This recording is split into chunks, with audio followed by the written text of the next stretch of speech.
everyone, I'm Bhavna Sahani back with a new video for class 12th economics, and in this video we are covering the part 1 of the chapter banking. So basically we are starting a new chapter here, banking, and I have divided this chapter into various videos. So this is the part 1 of this chapter. So let's get started to this one.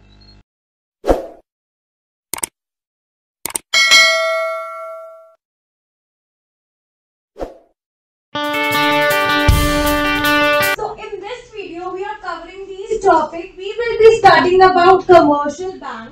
We will be studying the definition of the commercial bank, what exactly commercial bank is, and we will be studying the functions of the commercial bank. अगर मैं functions की बात करूँ तो functions basically हमने दो में divide कर दिया है. One is the primary function, जो बहुत important functions हो गए, and second is the secondary function. Through secondary function, how money is generated by bank, how money is created by bank. तो इसमें हमें money creation भी पढ़ना है. That how money bank is a money creating sector. All right. So let's get started to the first part of this topic, that is commercial bank. Commercial bank होते क्या है? See, commercial bank एक primary unit है Indian banking system का. बहुत important unit है commercial bank Indian banking system का. और कमर्शियल बैंक का बेसिकली एम क्या है? To earn profit. And how it will earn profit? It will earn profit by providing variety of services to its consumer. So aim is to earn profit by offering a variety of services to their customer. तो definition क्या है? Commercial bank एक वो institution है जो कुछ functions perform कर रही है, जैसे डिपॉजिट को एक्सेप्ट कर रही है, लोन दे रही है, इन्वेस्टमेंट कर रही है, and with the aim of earning profit. तीन function: accepting deposit, granting loans and making investment, and their aim is to earn profit. तो ये चारों की पॉइंट्स जो है आपके डेफिनेशन में आएंगे. Some of the example of the commercial bank is State Bank of India, Punjab National Bank, Allahabad Bank, Canara Bank. There are some examples of the commercial bank, and I hope it is exactly clear to you कि commercial bank exactly होते क्या है. All right. Then commercial bank is the backbone of an economy. How? अब commercial bank economy का backbone कैसे है? Let's see that. अब मैं आपको एक बताती हूँ. एक household sector है, राइट. हाउसहोल्ड सेक्टर क्या करता है? पैसों को सेव करता है. ठीक है, पैसों को सेव करता है, बैंक में डिपॉजिट कराता है. और एक प्रोडक्शन सेक्टर है जिसमें हमें इन्वेस्टमेंट करनी पड़ती है, राइट. तो हाउसहोल्ड सेक्टर क्या करता है? अपने इनकम का थोड़ा सा पार्ट सेव करके बैंक में डिपॉजिट कर देता है. एंड जो बैंक में हम वो पैसे डिपॉजिट कर देते हैं तो वो प्रोडक्टिव सेक्टर्स को मिल जाता है for the further investment. Alright. The household sector saves a part of its income which is made available to the productive sector for further investment. अब ये हाउसहोल्ड की इनकम बेसिकली प्रोडक्टिव सेक्टर के पास कैसे पहुंचती है? ये आपने 10th स्टैंडर्ड में पढ़ा था मनी एंड क्रेडिट में कि भाई प्रोडक्टिव सेक्टर में कैसे पहुंचती है. अगर हम अपने बैंक का कुछ पार्ट, लाइक फॉर एग्जाम्पल हम कुछ इनकम अपने पार्ट का इनकम डिपॉजिट कराते हैं बैंक में, तो उसका 15% बैंक अपने पास रखता है एंड बाकी वो लेंड कर देता है प्रोडक्टिव सेक्टर को फॉर देयर इन्वेस्टमेंट. तो इसी तरीके से प्रोडक्टिव सेक्टर के पास पैसे पहुंचते हैं फॉर इन्वेस्टमेंट, जो हाउसहोल्ड की इनकम होती है, और हाउसहोल्ड इनकम अपने पैसे बैंक में डिपॉजिट कराता है. तो कमर्शियल बैंक जो है वो एक फाइनेंशियल इंटरमीडिएरी है. ठीक है, वो हाउसहोल्ड से पैसे कलेक्ट करके वो सेव करता है और प्रोडक्टिव सेक्टर को वो ही पैसे वो लेंड कर देता है.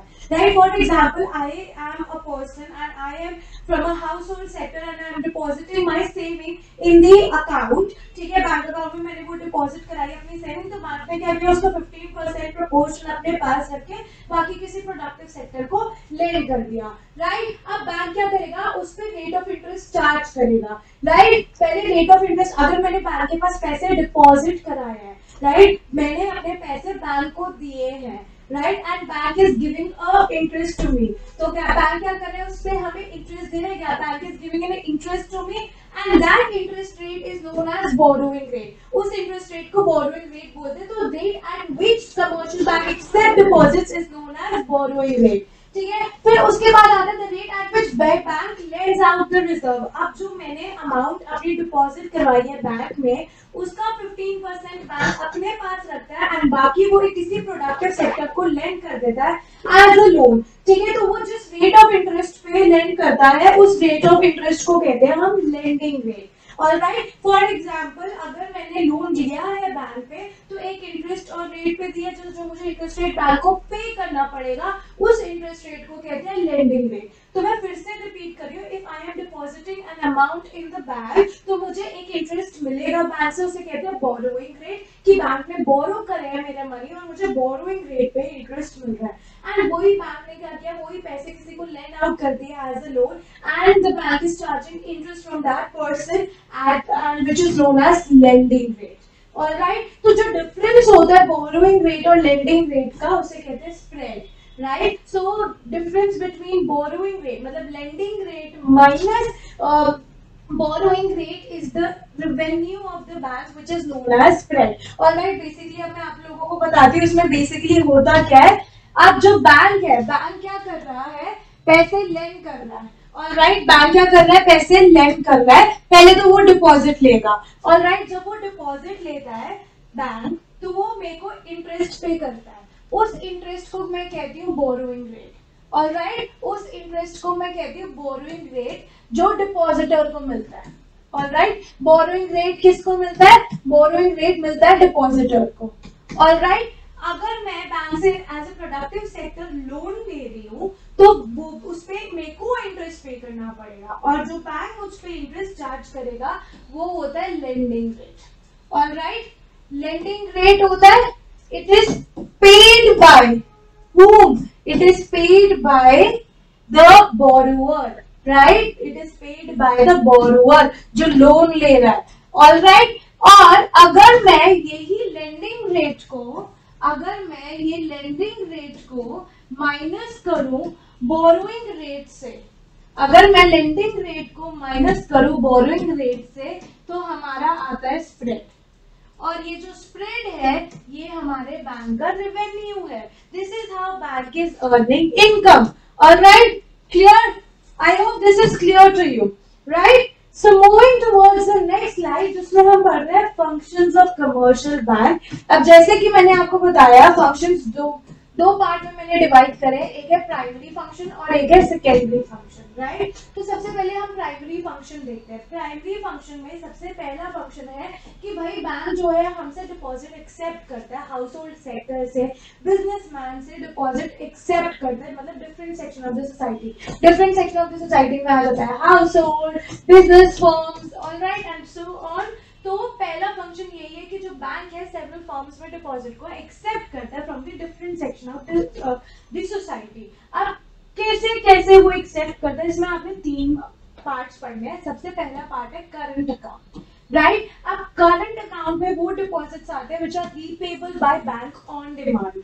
राइट, करंट अकाउंट में जितना मैं डिपॉजिट करा रही हूँ मैं कभी भी ऑन डिमांड उस अमाउंट को निकाल कर सकती हूँ। ठीक है, अब ये जो डिपॉजिट्स है, करंट अकाउंट डिपॉजिट्स है, it is maintained by businessman, क्योंकि बिजनेसमैन को बहुत सारी ट्रांजैक्शंस करनी पड़ सकती है एक दिन में। तो वो जो number of transaction, unlimited transaction है, वो करंट अकाउंट में ही पॉसिबल है, उसी में ही अलाउड है। तो basically current account deposits is maintained by the businessman. Right, उसमें क्या होता है, कैश तुम कभी भी विड्रॉ कर सकते हो, बेसिकली अपना कैश कभी भी विड्रॉ कर सकते हो through cheque facilities without any restriction. And bank तुम्हें उस पे इंटरेस्ट पे नहीं करता because bank is providing you service there, तो बैंक उस पे सर्विस चार्ज इम्पोज करता है, वो तुम्हें इंटरेस्ट नहीं देता। ठीक है, so let's read about current account deposit. These deposits refers to those deposits which are repayable by bank on demand. Such deposits are generally maintained by businessmen with the intention of making transactions with such deposits, and they can be drawn by a check without any restrictions. Bank do not pay any interest on these accounts, rather bank impose service charge on running these accounts. All right. So second part, जो second part है, एक तो current account deposit हो गया, second part हो गया fixed deposit या fix time deposit या टर्म डिपॉजिट। टाइम डिपॉजिट हमने लास्ट चैप्टर में भी पढ़ा था, मनी, जिसने अभी तक मनी की वीडियोस नहीं देखी है उसका लिंक नीचे डिस्क्रिप्शन बॉक्स में दिया गया है। तो फिक्स डिपॉजिट्स और टाइम डिपॉजिट या टर्म डिपॉजिट क्या होता है, जब आप एक पर्टिकुलर टाइम पीरियड के लिए अपने पैसे बैंक में डिपॉजिट कराते हैं और वो on the date of maturity ही आप विड्रॉ कर सकते हैं, उससे पहले नहीं कर सकते, right. In which amount is deposited with bank for a fixed period of time, ठीक है। इसमें कोई चेक फैसिलिटी नहीं होती बैंक से पैसे विड्रॉ करने के लिए, और इसमें जो रेट ऑफ इंटरेस्ट है वो हमें हाई मिलता है बिकॉज एक फिक्स पीरियड ऑफ टाइम के लिए हमने बैंक को वो पैसा दे दिया और बैंक हमारा पैसा यूज कर रहा है to lend it to the productive sector, that is why we are getting high rate of interest, क्योंकि हम उसे ऑन डिमांड कभी विड्रॉ नहीं कर सकते, हम मेच्योरिटी डेट पे ही उसको विड्रॉ कर रहे हैं, राइट। फिर लास्ट टाइप ऑफ बैंक आता है, लास्ट टाइप ऑफ अकाउंट होता है सेविंग अकाउंट, जिसको हम सेविंग डिपॉजिट्स भी कहते हैं। जो सेविंग डिपॉजिट्स है इसमें करंट अकाउंट का भी फीचर है, इसमें फिक्स्ड डिपॉजिट का भी फीचर है। अब करंट अकाउंट का फीचर्स क्या है, पहले फिक्स्ड डिपॉजिट का फीचर क्या है इसमें, सॉरी करंट अकाउंट का फीचर क्या है इसमें कि आपको चेक फैसिलिटी मिलती है to withdraw the money from your account, right. And fixed deposit का फीचर क्या है कि कुछ रिस्ट्रिक्शंस है, आप एक पर्टिकुलर लिमिट तक ही पैसे निकाल सकते हैं, पर्टिकुलर लिमिट में ट्रांजैक्शन कर सकते हैं, उस लिमिट के बाहर आप नहीं जा सकते।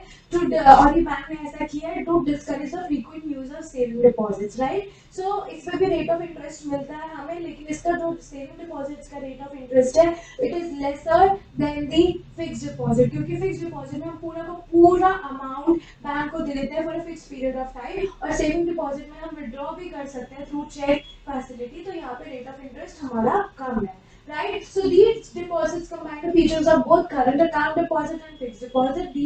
The depositors are given check facility to withdraw money from their account, but some restrictions are imposed on number and amount of withdrawals in order to discourage frequent use of saving deposits, and they carry a rate of interest which is less than the rate on fixed deposits. All right.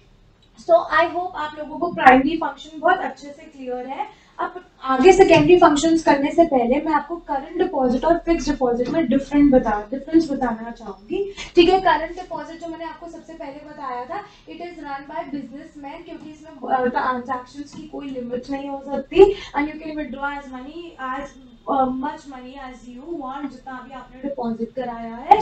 And fixed deposit क्या होता है, जो आप एक fix time period के लिए deposit कराते हो। तो चेक फैसिलिटी करंट डिपॉजिट में है, फिक्स्ड डिपॉजिट में नहीं है।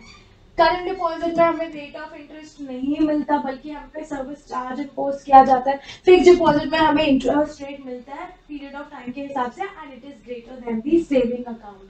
Alright, number of transaction current account में, करंट डिपॉजिट्स में नंबर ऑफ ट्रांजैक्शंस एकदम अनलिमिटेड है, you can make as many number of transactions as you want. और अगर मैं फिक्स्ड डिपॉजिट की बात करूं तो इसमें सिर्फ दो ही ट्रांजैक्शन होती है, पहला आप मनी को डिपॉजिट करो, दूसरा मनी को विड्रॉल करो on the date of maturity. Before maturity you can not just withdraw the money. Alright, then moving to the next function, primary function में ही नेक्स्ट फंक्शन क्या है, एडवांसिंग लोन।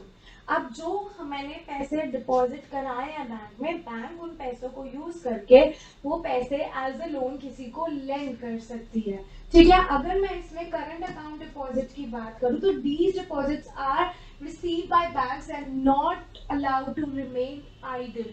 मतलब जो भी मैंने पैसे बैंक को दिए हैं वो बैंक के पास आइडल नहीं पड़े हैं, बैंक उन पैसों का यूज करेगा, ठीक है। कुछ पैसे रिजर्व रख लेगा, 15% का रेशियो वो रिजर्व कर लेगा, बाकी 75% वो आगे किसी प्रोडक्टिव सेक्टर को लेंड कर देगा, ठीक है। The balance is given to the needy borrower, और उससे इंटरेस्ट लिया जाएगा, जिसको बोलते हैं लेंडिंग रेट पे का इंटरेस्ट लिया जाएगा। और जो लेंडिंग रेट का इंटरेस्ट है, it is the main source of income of the bank, right. तो अब डिफरेंट टाइप्स ऑफ लोन देखते हैं जो बेसिकली कमर्शियल बैंक प्रोवाइड कर रहा है। पहला है कैश क्रेडिट। कैश क्रेडिट क्या है? कैश क्रेडिट एक तरीके का लोन है जो बोरोअर को दिया जा रहा है against his current asset. Current asset के अगेंस्ट में उसको दिया जा रहा है। करंट एसेट्स में क्या था, आपने अकाउंट्स में भी पढ़ा होगा, शेयर, स्टॉक्स, बॉन्ड्स, ये सब होता है आपका करंट एसेट। और जब आपको करंट एसेट के अगेंस्ट में लोन मिलता है उसे बोलते हैं कैश क्रेडिट, ठीक है। इसमें जो क्रेडिट लिमिट है,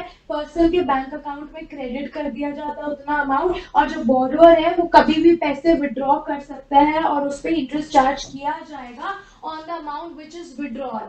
ऑलराइट, जितना अमाउंट विड्रॉ किया है उस पे बेसिकली उसको इंटरेस्ट चार्ज किया जाएगा, पूरा जितना क्रेडिट किया गया उसके अकाउंट पे उस पे नहीं चार्ज किया जाएगा। सो बेसिकली कैश क्रेडिट एक लोन है जो बोरोअर को मिलता है against his current assets, right. इसकी लिमिट सैंक्शन कर दी जाती है अकाउंट में, जो बोरोर है कभी भी विड्रॉ कर सकता है वो अमाउंट, और जितनी विड्रॉ करेगा उसी पे ही उसको इंटरेस्ट लगेगा, उससे ज्यादा पे उसको इंटरेस्ट नहीं लगेगा, राइट। फिर नेक्स्ट आता है demand loan. Demand loan refers to those loans which can be recalled on demand by bank at any time. जो ऑन डिमांड बैंक कभी भी पैसे वापस ले सकता है उसे कहते हैं डिमांड लोन, ठीक है। उसमें क्या होता है, entire sum of demand loan is credited to the account and जो इस पे इंटरेस्ट है पूरे अमाउंट पे चार्ज किया जाता है, जितना भी अमाउंट आपके बैंक में आता है उस पर पूरे पे इंटरेस्ट चार्ज किया जाता है, ये नहीं कि आपने जितना विड्रॉ किया उसी पे चार्ज किया जाएगा। फिर आता है शॉर्ट टर्म लोन। बेसिकली ये पर्सनल लोन होते हैं जो एक कोलेटरल पे दिए जाते हैं, सिक्योरिटी पे दिए जाते हैं। ये अगेन आपने कोलेटरल टर्म 9th में पढ़ी थी, it is a security against which a loan is given. अगर जो वो है जिसने लोन लिया है, बोरोअर है, वो लोन नहीं पे कर पाता तो बेसिकली जो क्रेडिटर है वो क्या करता है, उस कोलेटरल को सेल आउट करके अपने अमाउंट को रिकवर कर सकता है, राइट। तो मनी इसमें अकाउंट में क्रेडिट करे जाते हैं बोरोअर के, बोरोअर विड्रॉ करता है money from his account and इसमें भी जो इंटरेस्ट है वो भी इंटायर सम पे लगता है, इंटायर अमाउंट में लगता है। तो सिर्फ एक कैश क्रेडिट ही ऐसा है जिसको पूरे अमाउंट पे आपका इंटरेस्ट नहीं लगता। Alright, so now moving towards the next type of function जिसमें आप पढ़ोगे सेकेंडरी फंक्शन।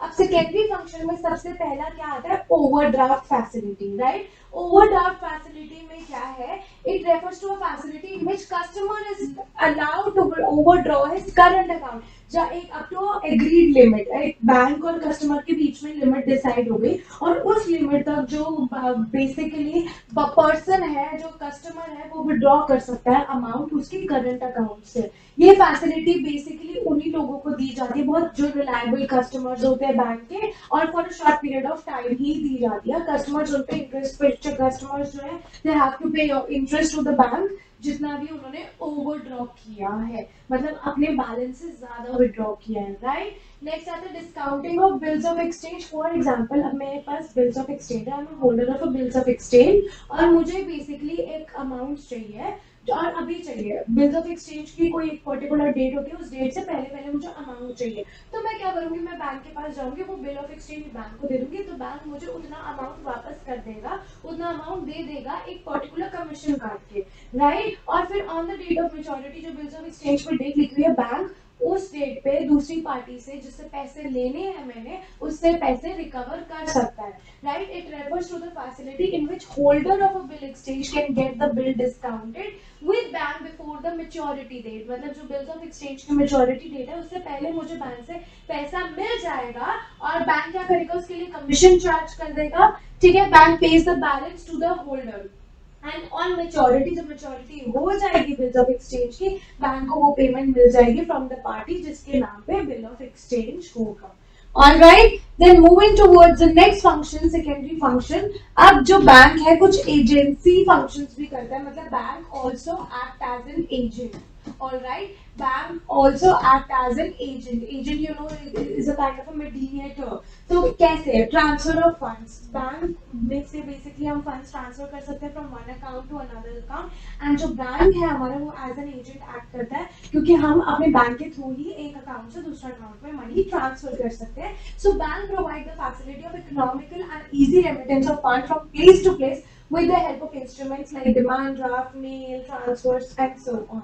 राइट, बैंक हमारी तरफ से पेमेंट को कलेक्ट करता है, बैंक हमारी तरफ से पैसों को पे करता है, राइट। कमर्शियल बैंक क्या करता है, चेक्स को कलेक्ट करता है, बिल्स को कलेक्ट करता है, इंटरेस्ट कलेक्ट करता है, डिविडेंड, सब्सक्रिप्शन, रेंट, बहुत सारे पीरियोडिकल रिसिप्ट्स को एक्सेप्ट करता है on the behalf of the customer, and bank also make payment on the behalf of the customer of the पर taxes of the person, insurance premium, standing instructions of the client, जो भी instructions है अपने client के, उसके हिसाब से bank उसके अकाउंट में से पैसे को पे भी करता है, right. Then purchase and sale of foreign exchange. तो कुछ कमर्शियल बैंक्स हैं जो आरबीआई ने ऑथराइज किया है, सेंट्रल बैंक मतलब reserve bank of India, RBI ने ऑथराइज किया है कि वो फॉरेन एक्सचेंज में डील कर सकते हैं।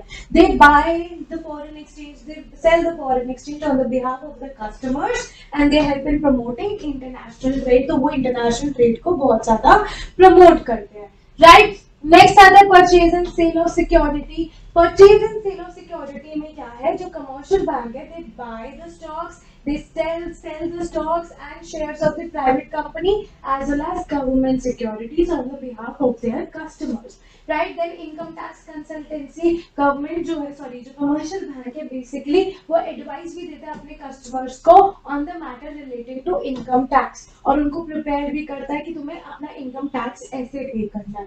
Right? Then trustee and executor, जो कमर्शियल बैंक है they preserve the will of their customer. अब कस्टमर की जो प्रॉपर विल है, क्योंकि कस्टमर के सारे बैंक अकाउंट बैंक को डिटेल्स पता है, कस्टमर के फाइनेंशियल डिटेल्स पता है, तो बेसिकली जो बैंक है उसके पास कस्टमर की गुडविल है.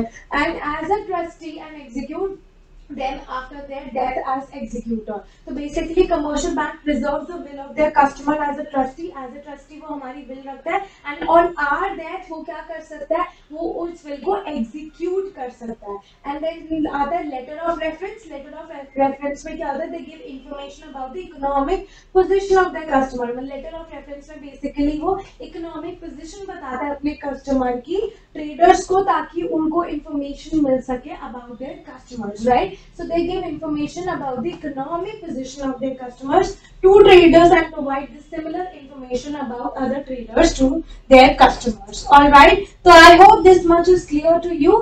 And the last one is collection of statistics. This is the last function of the commercial bank. जो बैंक है वो stats को collect करता है, stats को publish करता है, और कौन से stats को which is related to the trade, commerce and industry वो एडवाइस करता है कस्टमर्स को अपने फाइनेंशियल मैटर से रिलेटेड. तो जो कमर्शियल बैंक है they receive deposits from the public, उन डिपॉजिट्स को यूज करता है टू गिव लोन. तो हाउएवर जो लोन है कस्टमर को ऑफर किए जाते हैं and this is how bank को क्या मिलता है, लेंडिंग रेट मिलता है, इंटरेस्ट रेट मिलता है, एंड दिस इज हाउ जो मनी है वो बैंक मनी क्रिएट किया जाता है. जो बैंक है मनी क्रिएट करता है.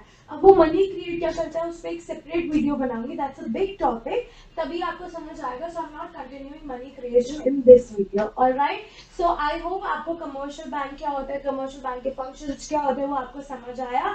सून I am coming up with the new video which will be the part 2 of this chapter in which I will be covering central bank and the functions of the central bank of our country. All right, so if you like my video, do not forget to subscribe my channel. Do not forget to ring the bell icon for my upcoming videos, for the notification of my upcoming videos. And if you guys are interested in online or offline classes, you can contact on the number given below in the video. And yes, for the notes of these chapters, you can reach us out on Instagram, Telegram and Facebook. So I will be meeting you guys super soon in my next video. Bye bye everyone.